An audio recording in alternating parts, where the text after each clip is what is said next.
to look at USA Championship Wrestling.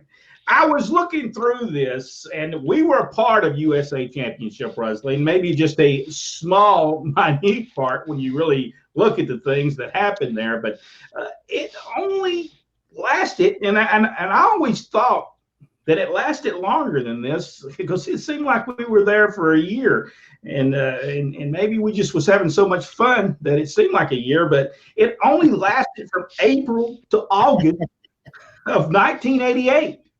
Oh, And for those people, who don't know what USA Championship Wrestling, it became a part at the time. Ron Fuller owned Continental Championship Wrestling with several other people, and he wanted to get out, but he was going to keep the Knoxville in, and they were going. Him and Bob Polk was going to run wrestling in Knoxville, Hazard, Kentucky, Chattanooga, Tennessee.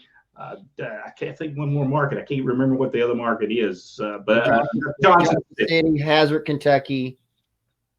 And it started out pretty good. One of the reasons is Mellow Yellow gave Bob Polk, Ron Fuller, $100,000 for advertising on the television show and everything that it took to run a pro wrestling show. And it was very good because when they would run these spot shows, Mellow Yellow would even give them drinks and stuff in some of these places, and give them a bunch of stuff. Good sponsor.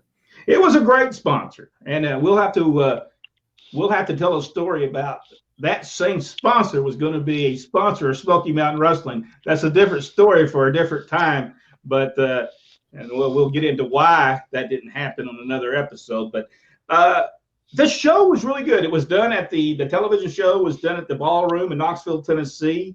You had to go upstairs to get to this place. Great I mean, it had a great atmosphere. Did Jackie ever watch any of the shows from? I did see some of the shows. Yeah. Very good shows. Gordon Soley did the commentary in the show.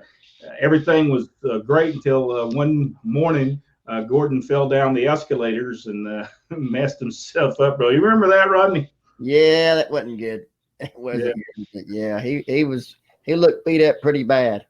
Yeah, Bob Armstrong had to go pick him up at the airport, and poor old Gordon fell. Well, he actually was up to the top of that, and he said Bob said when I got up to the top of that thing, he said I could tell that Gordon had been drinking already a little bit. And he said, so I told him to stay up there, just stay up there. I'll come back and I'm gonna get you. I'm gonna get you, but let me just bring the car around. That way it's down there, and I'm gonna come and get you. He said he went and got the car, came back, was pulled up in the front of that place, and he said when he came through, he saw a bunch of people just all the way around there. And when he said, I got over there, here's old Gordon all messed up, his face bleeding, all just the whole thing. All messed up. They look bad. And they had, I think Laura put the makeup on him that day, so he didn't look so bad. But poor old Gordon fell down the escalator steps there and messed himself up. Phil Rainey did the ring announcing on the TV show. Here was just some of the guys. Dad was there as the road agent, and after a while, he just put out posters.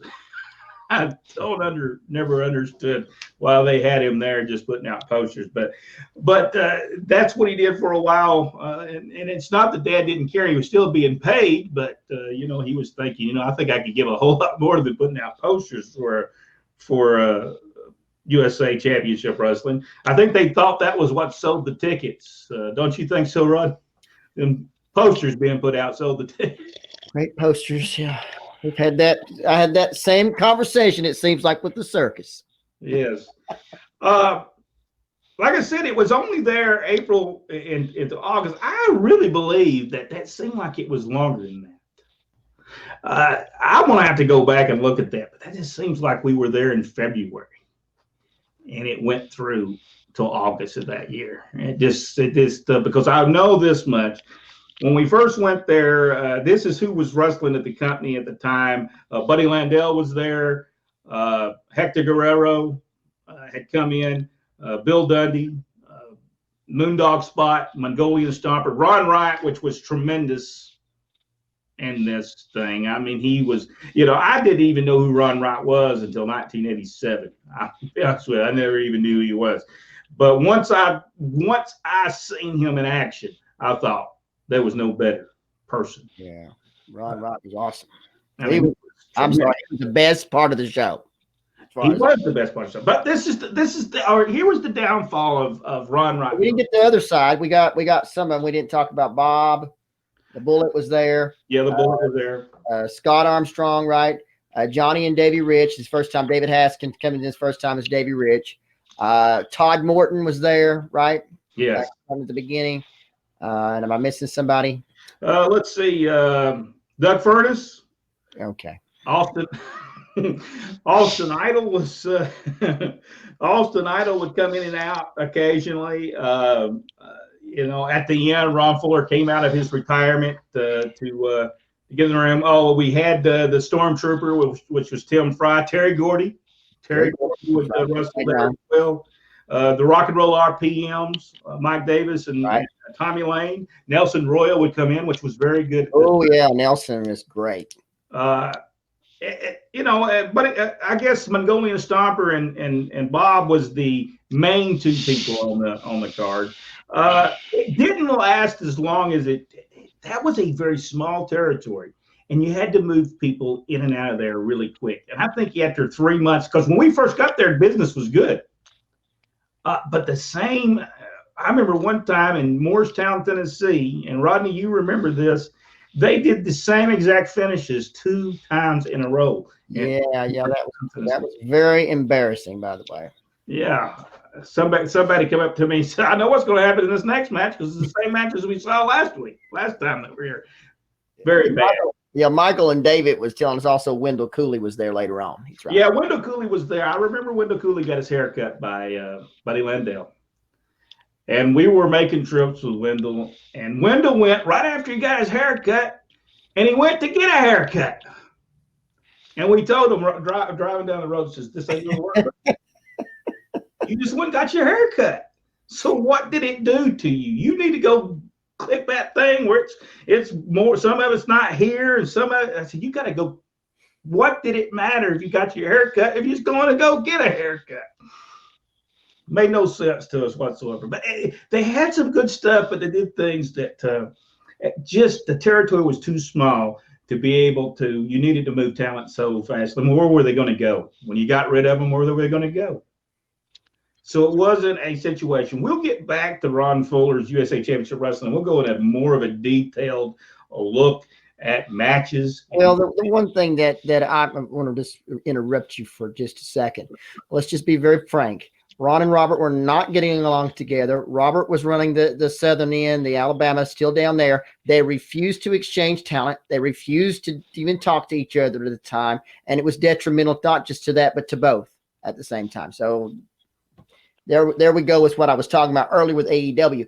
The ability to work with other people. How long will it last? As long as it lasts, should be great for everybody. But just as soon as those egos start to come into play, down the tubes, everybody will go. Well, we all understand, and Jack, you know this more than that. It never lasts. No working relationship ever lasts. What's going to happen is going to come down to who's going to win, who's going to lose. Well, I can't have my guy lose. He's my champion. Well, I can't have my guy lose. And before you know it, is this going to be over? And it's not going to work. By the way, Jamie Dundee, also very young Jamie Dundee. Jamie Dundee was there. Was also a part of this show. I think he was called Gumby by the wrestling fans.